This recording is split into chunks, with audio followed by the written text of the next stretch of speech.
नमस्कार, ज्योतिष परामर्श केंद्र जागेश्वर धाम के YouTube चैनल पर आपका स्वागत है। मैं हूं ज्योतिषी भुवन चंद्र पांडे।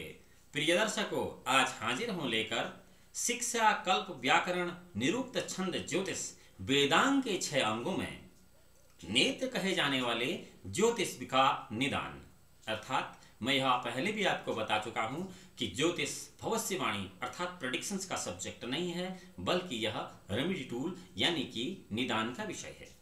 निदान किस बात का? जन्म से लेके मृत्यु पर्यंत सूर्यादि नवग्रह जिस प्रकार के अरिष्ट हमें प्रदान करते हैं, उनकी शांति के लिए जिस प्रकार की पूजा पाठ या मंत्रों का जाप हम लोग करते हैं, वह निदान का सब विषय है। ज्योतिष अपने आप में महत्वपूर्ण अंग इसलिए है, ज्योतिष के बारे में कहा गया है कि यद्यत शिखा मयूराणाम नागानाम मणियो तथा तद्वद वेदांग शास्त्राणां ज्योतिषं मूर्धन्यं स्थितम। जिस प्रकार एक व्यक्ति शरीर से पूर्ण होने पर भी नेत्रहीन होता है और वह जीवन में वह सब कर्म नहीं कर सकता है जो कि एक नेत्रवान व्यक्ति कर सकता है, ठीक उसी प्रकार ज्योतिष के बिना किसी भी सांगोपांग वेदाध्ययन तो क्या, इस जीवन को चला पाना भी मुश्किल होता है। यहां पर आज हम बात करते हैं निदान की। किसके निदान की? सूर्य चंद्र दोनों ग्रह, मंगल बुध गुरु शुक्र शनि पांचों तारे, राहु और केतु दोनों पात यानी कि नवों ग्रहों की दशा के। आपको पता होगा कि विंशोत्तरी दशा, योगिनी दशा और अष्टोत्तरी दशा ये मुख्य दशाएं आम आदमी जानता है। इसके अलावा भी कई प्रकार की दशाएं होती हैं जो हमारे जीवन में होती हैं। सबसे पहले तो शॉर्ट एंड शॉर्ट में आपको यह बता दूं कि दशा होती क्या है। दशा सरकमस्टेंसेस, स्थितियां, अर्थात एक आदमी किसी पुल के नीचे पैदा हो रहा है जिसमें उसकी कोई गलती नहीं है। एक आदमी राजभवन में पैदा होता है जिसके लिए वो भी एप्लीकेशन देकर पैदा नहीं हुआ है। तीसरा, एक आदमी गरीब परिवार में पैदा होता है। चौथा, एक आदमी मध्यम वर्गीय परिवार में पैदा होता है। और पांचवा, एक आदमी बहुत बड़े रईस घर में पैदा होता है। यह सब अलग अलग स्थितियां हैं। आखिर सब लोग अलग अलग जगह इस प्रकार से अपना जन्म क्यों लेते हैं, यही आपकी जन्म कुंडली बताती है। आपकी जन्म कुंडली यह भी बताती है कि आप इस जीवन में किस कर्म के माध्यम से अपनी आजीविका चलाएंगे। आपकी जन्म कुंडली यह भी बताती है कि आपके जीवन में किससे आपका वैवाहिक संबंध रहेगा। जब आप केवल 2 महीने के हैं तब भी आपकी जन्म कुंडली को देखकर यह बताया गया होगा कि आपकी शादी कितने वर्ष में, किसके साथ, और तब आपके कितने बच्चे होंगे। बशर्ते बात यहां केवल इतनी है कि ज्योतिषी परिपक्व होना चाहिए। ज्योतिषी जिस बात को बताता है उसके लिए कहा गया है कि अपार होरा गमपार गामी पाट्यांच बीजे शोतरांग प्रगल्भ सदगोल विद्या सएव कुशलः भवित फलादेश विधु समर्थ। अर्थात अपार होरागम पारगामी, जो व्यक्ति होरा शास्त्र का पारगामी है, पाट्यांच बीजे शोतरांग प्रगल्भ, अर्थात जो पाटी गणित में महारत हासिल रखता हो, बीज गणित में, सदगोल विद्या भवित कुशल, ग्रहगोल विद्या, भूगोल यानी कि जियोग्राफी में जो सिद्ध हस्त हो, ऐसा व्यक्ति फलादेश करने में समर्थ होता है। यानी कि फलादेश फिर से आ गया जो स्वतः ही हो जाता है, परंतु यह फलादेश का विषय नहीं है। यदि आपको किसी निदान के लिए कहा जाता है तो उससे पहले उसको हम जिस तरीके से डिस्क्राइब करते हैं, परिभाषित करते हैं, उसी को कई सारे लोग फलादेश कहते हैं। यह फलादेश नहीं होता है। यहां यह आवश्यक है कि जो आदमी किसी ज्योतिषी के साथ वार्तालाप करता है उसे भी इस स्तर का तो होना ही चाहिए कि वो उन बातों को समझ सके। ज्योतिष अपने आप में एक फिल्टर्ड साइंस है, यानी कि शुद्ध विशुद्ध विज्ञान है। अब हम आपको बताते हैं कि सूर्य चंद्र मंगल बुध गुरु शुक्र शनि राहु केतु इन 9 ग्रहों के लिए क्या निदान होता है। सूर्य किसी भी जन्म कुंडली में 12 स्थानों में से एक स्थान पर होगा, यह निश्चित है।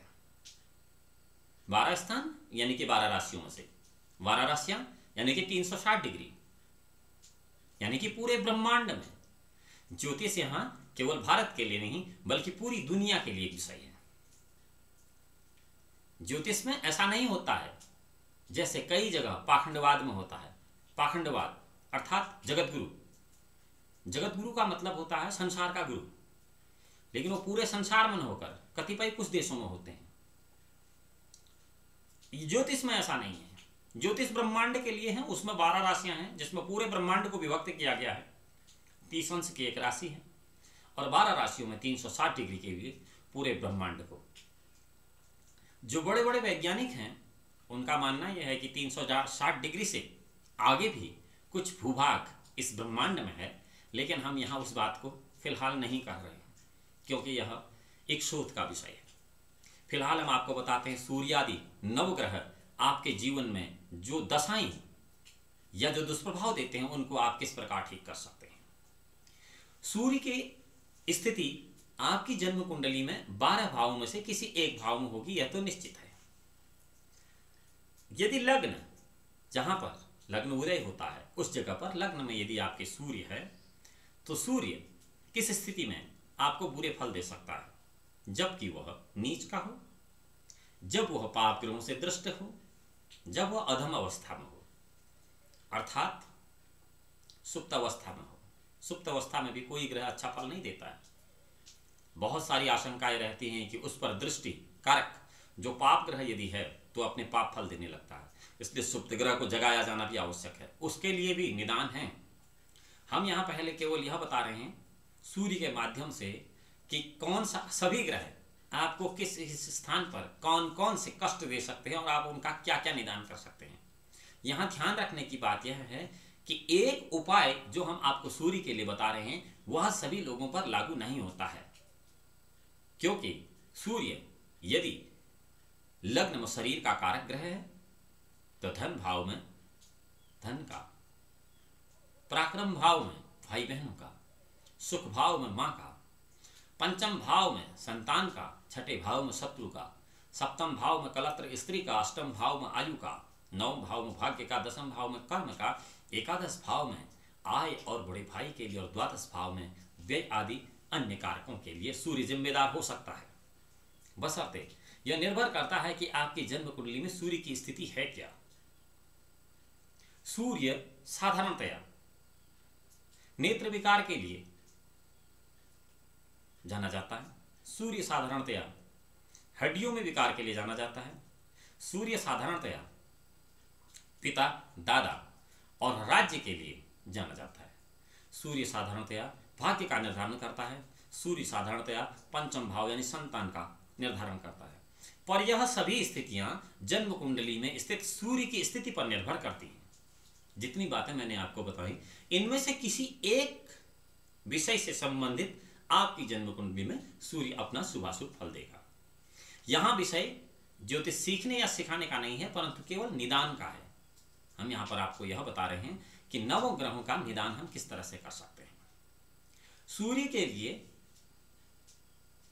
यदि सूर्य नीच का है और उसके अशुभ फलों के प्रभाव के लिए आपको जो निदान करना है वह जरूरी नहीं है कि केवल आप ओम आकृष्णेन रजसा वर्तमानो निवेशन मृतमृत्यं च हिरण्येन सविता रथेन देवो याति भुवनानि पश्यन्नः, इस मंत्र का ही जाप करें।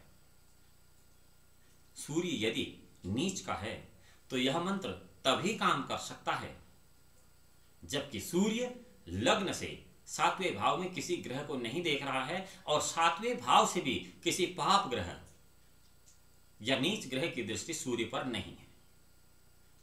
यदि सूर्य लग्न में सप्तम भाव से किसी नीच ग्रह या पाप ग्रह द्वारा दृष्ट है तब आपको सूर्य के लिए माणिक धारण करना आवश्यक होता है।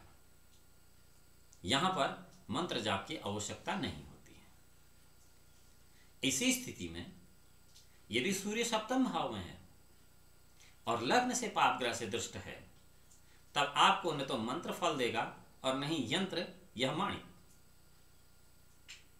तब आपको सूर्य को प्रसन्न करने के लिए आदित्य हृदय स्तोत्र जैसे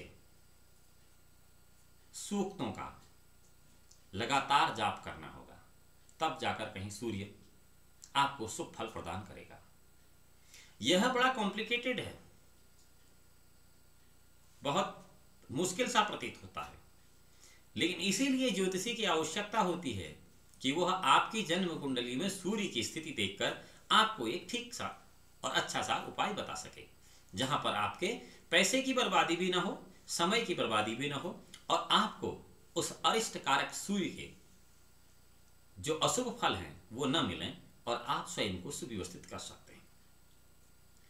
साधारणतया सूर्य की कमजोर स्थिति से जातक का पारिवारिक सुख बहुत अल्प हो जाता है, राज्य से उसे कई प्रकार के कष्ट मिलते हैं। लेकिन ये सब फल भी तब प्राप्त होते हैं जबकि सूर्य की महादशा में सूर्य का ही अंतर चल रहा हो। सूर्य की महादशा आपकी जन्म कुंडली में आपको कब चलेगी, इसके लिए आपकी जन्म कुंडली में कुछ इस प्रकार से लिखा रहता है कि आपको कौन से ग्रह की महादशा और कौन से ग्रह की अंतरदशा कब चल रही है। यह इस कुंडली में पूरा विवरण रहता है। तो आप अपनी जन्म कुंडली देखकर या दिखाकर यह जान सकते हैं कि सूर्य की दशा आपको कब चल रही है और कब उसका आपको निदान करना चाहिए। इसी प्रकार चंद्रमा की दशा के लिए यदि चंद्रमा की नीच राशि कौन है, ये तो सभी लोग जानते हैं कि प्रत्येक ग्रह की एक राशि उच्च राशि होती है और एक राशि नीच राशि होती है।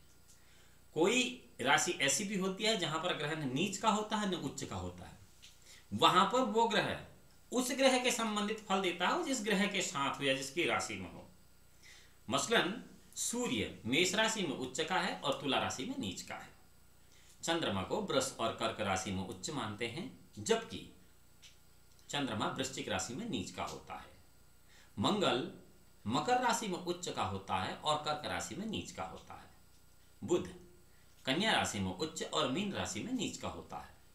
बृहस्पति कर्क राशि में उच्च का और मकर राशि में नीच का होता है। शुक्र मीन राशि में उच्च और कन्या राशि में नीच का होता है। शनि मेष राशि में नीच और तुला राशि में उच्च का होता है। राहु और केतु की स्थिति निर्भर करती है कि वह किन ग्रहों के साथ और किन राशियों में है, और उसके उच्च नीच के ज्यादा कुछ ऐसे परिणाम तब तक नहीं दिखाई देते हैं जब तक कि वो जन्म कुंडली में अकेला हो। ओवरऑल हम यहाँ पर आपको निदान बता रहे थे। सूर्य के निदान के बाद चंद्रमा का निदान। चंद्रमा यदि नीच राशि स्थित है, वृश्चिक राशि में है, तो आप यूं मान लीजिए कि दो चीज की आपको समस्या रहेगी। एक तो स्त्री यानी कि पत्नी, बहन, मां, इनका सुख पूर्ण नहीं होता है। इस स्थिति में ओम इमं देवा असन पतग्वं सुभद्वं महते क्षत्राय महते ज्येष्ठयाय महते जनराज्याय इंद्रस्य इंद्रयाय इमं मुष्यं पुत्रं मुष्य पुत्रमस्य विषभो विश्वस्माकं ब्रह्मणा गंग्रजं चंद्रमसि नमः। इस मंत्र के जाप किए जा सकते हैं, लेकिन वहीं चंद्रमा यदि नीच राशि में है और सुप्त अवस्था में है तब ने तो इस मंत्र का जाप करना चाहिए, नहीं मोती धारण करना चाहिए। मंगल यदि अपनी नीच राशि में है और सुप्त अवस्था में है तब उसके लिए मूंगा धारण कर सकते हैं। पर ये यहां ध्यान रखने वाली बात यह है कि ऐसी स्थिति में उपवास कभी भी ना करें। उपवास क्यों करना चाहिए, क्यों नहीं करना चाहिए, इसके लिए एक अलग से वीडियो हमने पहले बना रखा, आप लिंक पर जाकर उस वीडियो को देख सकते हैं। ये विषय थोड़ा बढ़ जाएगा। यहां पर मंगल के लिए हम अग्निमूर्धा दिवा ककुतपति प्रथव्याम एमपाग्वंग्रेताग्वंशी जिनवती, इस मंत्र का जाप बहुत उत्तम रहता है। बुध यदि नीच राशि में हो यानी कि मीन राशि में हो, तो ऐसी स्थिति में बुध की महादशा में होने वाले जितने भी कष्ट हैं उन सब के लिए ओम उद्बुधस्य वा अग्ने प्रतिजागृहितमिष्टापूर्ति सर्वं सजेथा मयंच अस्मिन् तदस्थे अभ्युतरस्मिन् विश्वे देवा यजमानस्यतः, इस मंत्र का जाप करना चाहिए, यह श्रेष्ठ होता है। ठीक बृहस्पति यदि नीच का है तो तब उसके लिए ओम बृहस्पति अति यदो अर्हात धुमध्य भात कर्तमज्जनेषु यदिच्छवसरित प्रजात तदमास्तुरम धेहि चित्रं, इस मंत्र का जाप करना चाहिए। शुक्र यदि नीच का है, कन्या राशि का आपकी जन्म कुंडली में, उसके लिए ओम अन्नात परिष्टोरसम ब्राह्मणं व्यतिपतं क्षत्रं पयं सोमं प्रजापतिरितेन सत्यमिंद्रं विपाग्नो सुग्रमंदस्य इंद्रस्य इंद्रमिदं पयोमृतं मधु, इस मंत्र का जाप करना चाहिए। शनि यदि आपकी जन्म कुंडली में नीच का है, यद्यपि वेदों में शनि के लिए कोई वेदोक्त मंत्र नहीं है, उसके बावजूद भी वरुण देवता का एक मंत्र है सन्नो देवी रवष्टय आपो भवन्तु पीते संयोरवि सरवन्तु नः। इस मंत्र से महाराज शनि प्रसन्न रहते हैं। हालांकि यह मंत्र शनि का नहीं है, यह मंत्र वरुण देवता का है। सन्नो देवी रविष्टया आपो भवन्तु पीते संयोरवि सर्वन्तु नः। आप संस्कृत में जल को कहते हैं। यहां ध्यान देने योग्य बात यह है कि जिन मंत्रों का संधान मैं आपको यहां पर बता रहा हूं, इन मंत्रों से उचित फल प्राप्त करने के लिए भी आपको एक टेक्नीशियन की जरूरत होगी, अर्थात मंत्र सिद्ध के साथ साथ कर्म सिद्ध ब्राह्मण भी आपके लिए आवश्यक है। मैं यहां ब्राह्मण की बात ब्राह्मण जाति से नहीं कह रहा हूं, ब्राह्मण क्या है उसके लिए भी मैंने एक अलग से वीडियो बना रखा, उसे भी देख सकते हैं। राहु यदि आपकी जन्म कुंडली में नीच तो नहीं, यदि कोई ज्योतिषी या कोई ऐसा डिग्निटी जो बहुत अच्छा जानकार हो आपको बताता है कि राहु आपकी जन्म कुंडली में आपको गलत फल दे रहा है, तो उसके लिए ओम कया नश्चित्र आभवदूति सदा प्रथम शाखा कया सचेष्टयाव्रता, इस मंत्र का जाप कर सकते हैं। और केतु के लिए, जबकि केतु नीच राशि या अशुभ फल देने में तत्पर है, तब ओम केतं कृणं केतुवे पेशो मर्या अपेशसे सुमस विवर्जायता, इस मंत्र का जाप करके आप अशुभ ग्रहों के अशुभ फलों का निवारण कर सकते हैं। यहां देखने वाली बात यह है कि इन ग्रहों के नीच होने से क्या क्या फल होते हैं या इन ग्रहों के नीच होने के क्या लक्षण हैं। एक उदाहरण के तौर पर मैं आपको बता देता हूं नवग्रहों के लिए। यदि आपकी जन्म कुंडली में, मैं केवल एक लग्न की यहां पर बात कर रहा हूं, ये केवल मात्र लग्न की, किस लग्न की इससे कोई लेना देना नहीं, लेकिन लग्न में यदि ग्रह हैं तो फिर ऐसा फल अवश्य ही होगा। यदि सूर्य लग्न में नीच का है तो जातक का शरीर बहुत अच्छा नहीं हो सकता, यानी कि उसे बहुत सारे शारीरिक कष्ट होंगे, उसे हड्डी की बहुत बड़ी बीमारी होगी, उसकी आंखें कमजोर होंगी। आजकल आपने देखा होगा छोटे छोटे बच्चे चश्मा पहनते हैं। स्त्रियों में जो धातु का रोग है यह वही सूर्य कराता है स्त्री जातकों के लिए।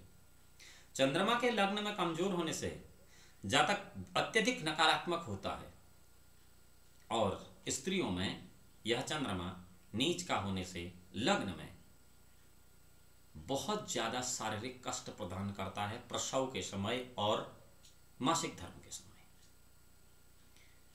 मंगल यदि नीच का है और लग्न में है तो ऐसे जातकों की महादशा में यदि उन्हें किसी प्रकार का रोग नहीं भी है तो भी उनकी मति इतनी भ्रमित हो जाती है कि उनको कैंसर जैसे रोग बता दिए जाते हैं और उसके शिकार हो भी जाते हैं। यहां रोग नहीं भी होगा तो भी आपको रोग का सामना करना पड़ेगा, क्योंकि मंगल आपको इस प्रकार की मति भ्रम की स्थिति में ले आ रहा है।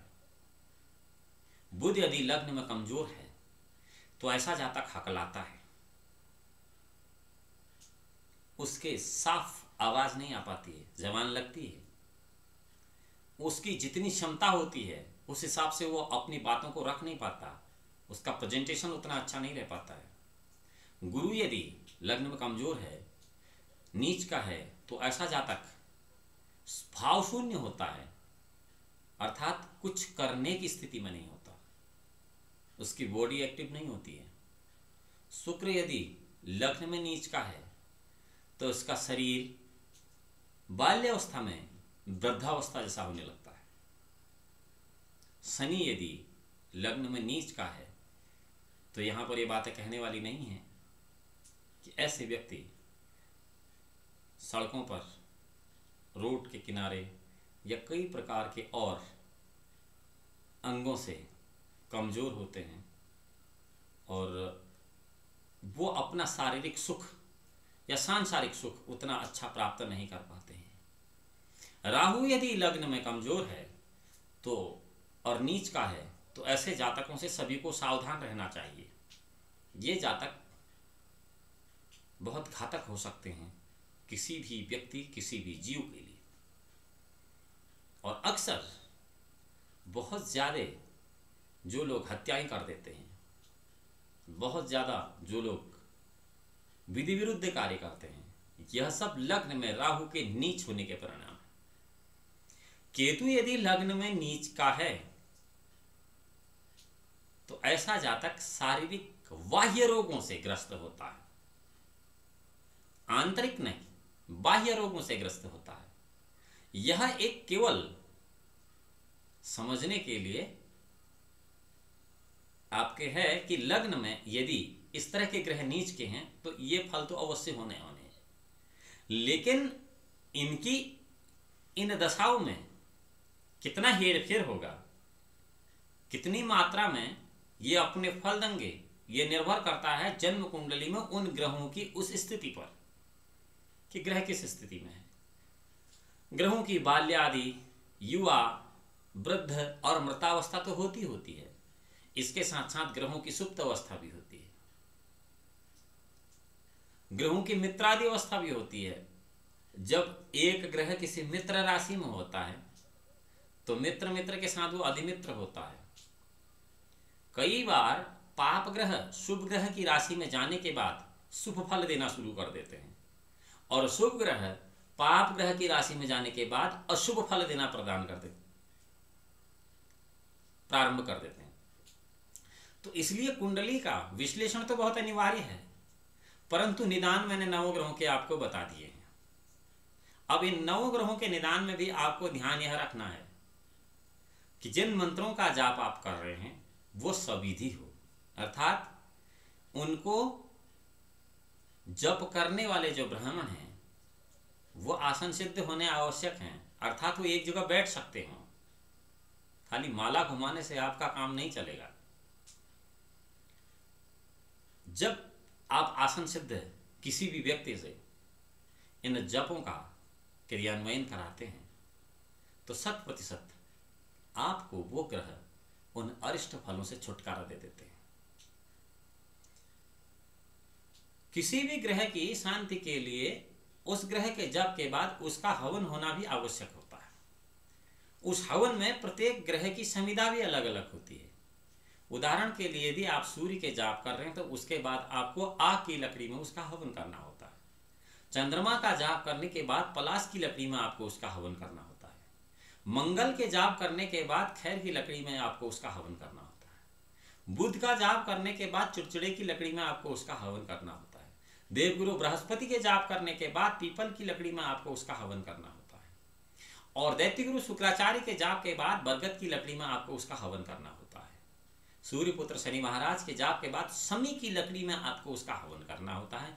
राहु के लिए दूर्वा और केतु के लिए कुश, या फिर राहु के लिए कुश और केतु के लिए दूर्वा, इन दोनों में से आप इसको इंटरकनेक्शन करके भी उपयोग कर सकते हैं। तो ये तो थी संविधाओं की बात और ग्रहों के निदान की बात। अब इस निदान को जरूरी नहीं है कि आप अगर इतना लंबा जाप किसी से करवा नहीं सकते हैं तो आप इन्हीं मंत्रों का जाप स्वयं कर सकते हैं और हवन भी स्वयं कर सकते हैं।